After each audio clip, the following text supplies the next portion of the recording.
Montgomery, Conroe, and Splendora ISD will all be closed tomorrow because of rolling power outages for Entergy customers. Montgomery County set up this dashboard which shows the current number of customers without power. You see just over 115,000. Entergy tells us Hurricane Laura caused extensive damage to their transmission system in Louisiana, leaving them with only one power line to supply electricity to customers here in Texas.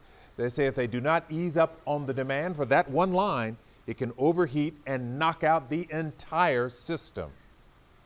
There's so many people just to the east of us that, they lost their homes, they lost their business, they lost all their belongings. And, I think we all know of at least one 14-year-old girl who lost her life. And I think everybody needs to keep that into perspective when you're thinking about, oh, wow, I don't have air conditioning. Well, crews are working around the clock to re-energize other transmission lines, and there's a chance that could happen tonight. In the meantime, if the outages continue tomorrow, they'll happen during the hottest times of day when demand is highest.